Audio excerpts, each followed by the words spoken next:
저는 내과 전문의로 25년 동안 수천 명의 환자를 봐왔습니다. 그중 아직도 잊히지 않는 한 분이 있습니다. 작년 겨울 72세 김모 어르신이었습니다. 그분은 며칠째 기침이 나서 감기약만 드시며 버티셨습니다. 괜찮아요. 그냥 찬바람 좀 쐬서요. 그렇게 말씀하시더군요. 그런데 3일 뒤 응급실로 실려오셨습니다. 산소 포화도는 83%였고 폐 전체에 염증이 퍼져 있었습니다. 진단은 폐렴이었습니다.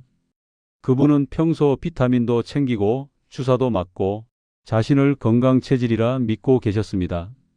하지만 검사 결과 백혈구 수치와 면역세포 반응이 모두 떨어져 있었습니다. 그때 깨달았습니다. 면역력이라는 건 단순히 체력이 아니라 몸의 방어 시스템 전체가 균형을 유지하는 힘이라는 걸요. 많은 분들이 약과 영양제만으로 버티지만 실제로는 몸속의 군대가 서로 싸우고 있는 경우가 많습니다. 그걸 저는 면역 착각이라 부릅니다. 그날 이후 김 어르신은 이렇게 말씀하셨습니다. 선생님, 전 건강한 줄 알았어요. 그런데 제 몸이 저를 속이고 있었네요. 그 말이 마음에 오래 남았습니다. 그래서 이 영상을 통해 그 이야기를 나누려 합니다. 오늘은 감기와 폐렴 사이 그 보이지 않는 경계선에 대해 이야기하겠습니다.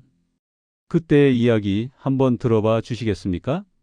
이 이야기가 마음에 닿았다면 구독과 좋아요 부탁드립니다. 요즘 진료실에서 이런 분들을 자주 뵙습니다. 선생님, 그냥 감기인 줄 알았어요. 그렇게 말씀하시지만 검사를 해보면 폐렴으로 진행된 경우가 많습니다.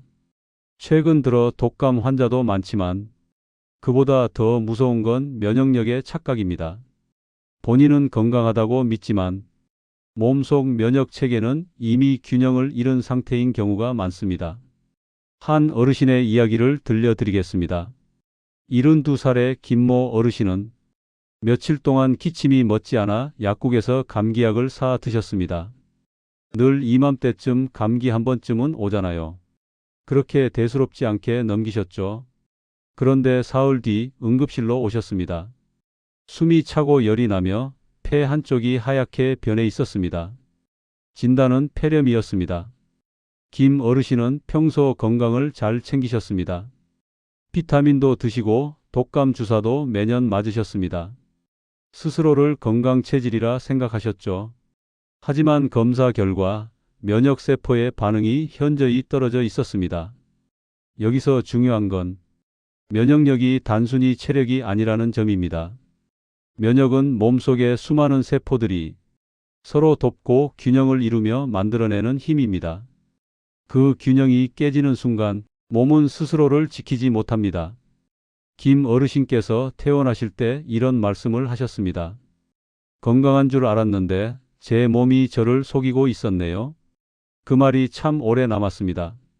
우리가 흔히 말하는 건강하다는 확신은 때로 가장 위험한 방심이 될 수 있습니다. 감기쯤이야, 피곤해서 그렇겠지.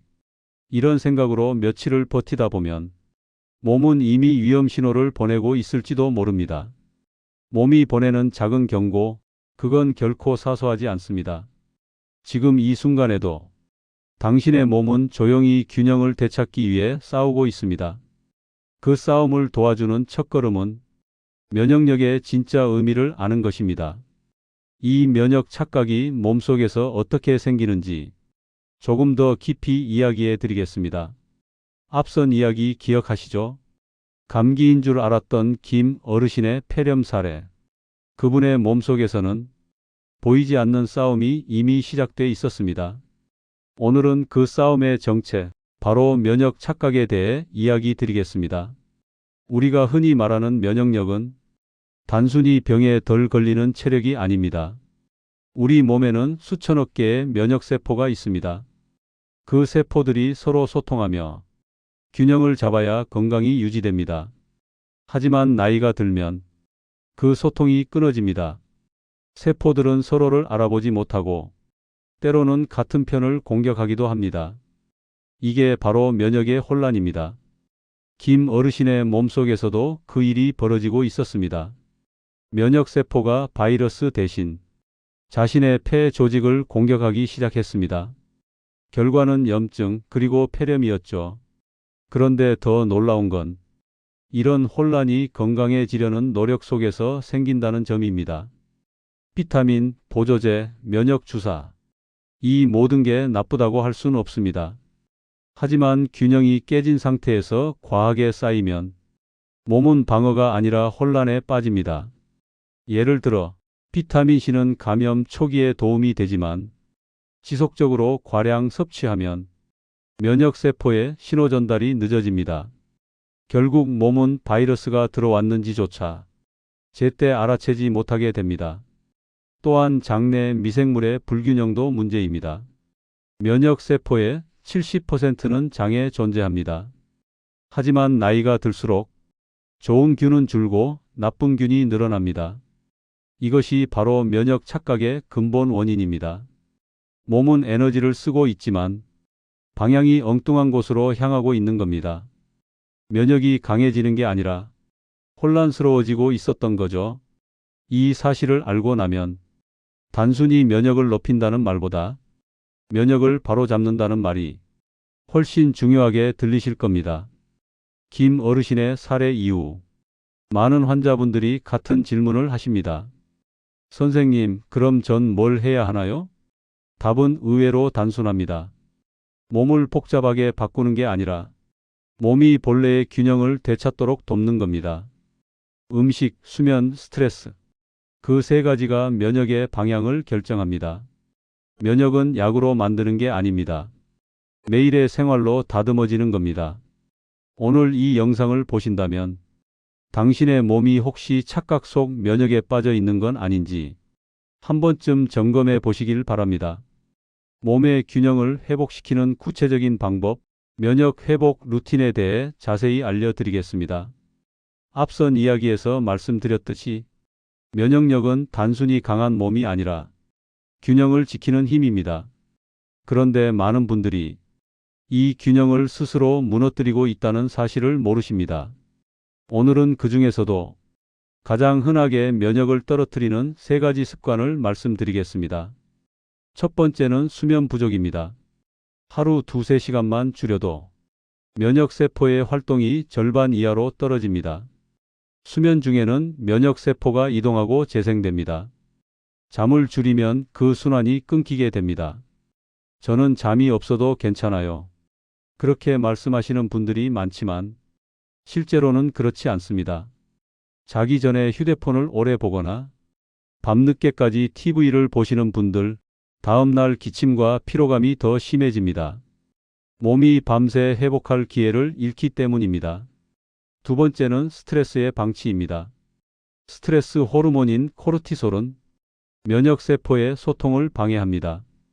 마음이 불안하고 긴장된 상태가 오래 지속되면 면역세포는 마치 지휘관을 잃은 군대처럼 제 역할을 못하게 됩니다.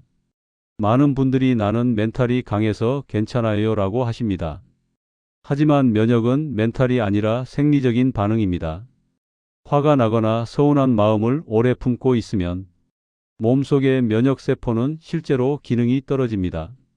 세 번째는 잘못된 식습관입니다. 건강식품을 챙기면서도 가장 중요한 밥상의 균형을 잃는 경우가 많습니다. 과한 단백질 파우더, 인스턴트 간식, 잦은 외식, 이런 것들이 장내 세균을 불안정하게 만듭니다. 면역세포의 70%는 장에서 만들어집니다. 장내 환경이 나빠지면 아무리 좋은 영양제를 먹어도 면역은 회복되지 않습니다. 이 세 가지 습관은 조금만 신경 쓰면 바꿀 수 있습니다. 하루 7시간 이상 자고 감정을 눌러두지 말고 음식은 많이보다 제때 다양하게 드시는 게 중요합니다. 면역은 특별한 약이 아니라 생활의 리듬으로 만들어집니다. 규칙적인 수면, 편안한 마음, 그리고 따뜻한 밥상. 이 세 가지가 면역의 기초입니다. 김 어르신도 퇴원 후 이 세 가지를 가장 먼저 실천하셨습니다. 그 결과 겨울 내내 감기 한 번 없이 지내셨습니다. 면역은 노력보다 습관입니다. 몸이 스스로 회복할 수 있는 환경을 만들어주는 것, 그게 진짜 면역력 관리입니다. 이 세 가지를 바탕으로 만들어진 실제 면역 회복 루틴, 하루 10분이면 실천할 수 있는 방법을 알려드리겠습니다. 첫 번째는 호흡 루틴입니다. 사람은 하루에 약 2만 번 숨을 쉽니다.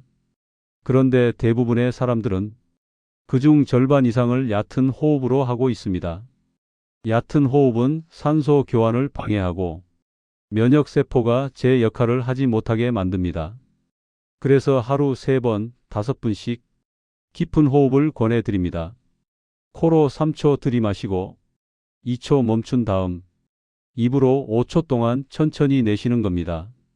이 단순한 호흡만으로도 폐포의 움직임이 활발해지고 면역세포의 활성도가 높아집니다. 특히 아침 기상 직후, 점심 식사 후, 잠들기 전 이 3번이 가장 효과적입니다. 두 번째는 체온 루틴입니다. 몸의 온도는 면역력과 직접적인 관련이 있습니다. 체온이 1도 떨어지면 면역세포의 활동이 30% 이상 감소합니다. 따뜻한 물 한 컵으로 하루를 시작하세요. 찬물보다는 미지근한 물이 좋습니다. 그리고 가벼운 스트레칭을 더하면 좋습니다. 무리하지 않고 목과 어깨를 천천히 돌리기만 해도 혈류가 개선되고 체온이 안정됩니다. 세 번째는 장 건강 루틴입니다. 면역세포의 70%는 장에서 만들어집니다. 따라서 장이 건강해야 면역이 건강해집니다. 매 끼니마다 채소 3가지, 그리고 발효식품 1가지를 챙기세요. 김치, 된장, 요거트처럼 우리 몸의 균형을 잡아주는 음식들이 좋습니다. 이 단순한 3가지, 호흡, 체온, 장 건강, 이 세 루틴을 꾸준히 하면 면역은 조금씩 방향을 바로잡습니다. 김 어르신도 퇴원 후 이 루틴을 매일 실천하셨습니다. 처음에는 숨 쉬는 것도 귀찮다고 하셨지만 한 달 후 감기 기운이 사라졌다고 말씀하셨습니다. 면역력은 약으로 만드는 게 아닙니다. 몸의 리듬을 되찾을 때 스스로 회복되는 힘이 생깁니다. 오늘부터 하루 10분만 투자해 보세요. 당신의 면역은 그 시간 동안 조용히 다시 일어설 겁니다. 이 루틴을 꾸준히 실천해 놀라운 변화를 경험한 분의 실제 사례를 들려드리겠습니다. 첫 번째는 김영주 어르신입니다. 폐렴으로 입원하셨던 분이죠. 퇴원 후 매일 아침 호흡 루틴을 꾸준히 하셨습니다. 처음엔 3분도 버거워하셨지만 한 달이 지나자 숨이 가뿐해졌습니다. 그리고 작년 겨울 주변 분들이 감기로 고생하실 때 그분은 단 한 번도 병원에 오지 않으셨습니다. 그분이 웃으며 하신 말이 아직도 기억납니다. 선생님, 숨 한 번 제대로 쉬는 게 이렇게 중요할 줄 몰랐어요. 두 번째는 68세 여성 환자분입니다. 오랫동안 피로와 불면으로 고생하셨습니다. 밤새 뒤척이고 새벽이면 어깨가 뻐근하다고 하셨죠. 제가 권해드린 건 단 하나였습니다. 하루 7시간의 수면을 지키는 것, 그걸 목표로 생활 리듬을 바꿨습니다. 한 달 후 혈압이 안정되고 당 수치도 떨어졌습니다. 그분은 이렇게 말씀하셨습니다. 몸이 아프다고만 생각했는데 사실은 마음이 먼저 지쳐 있었네요.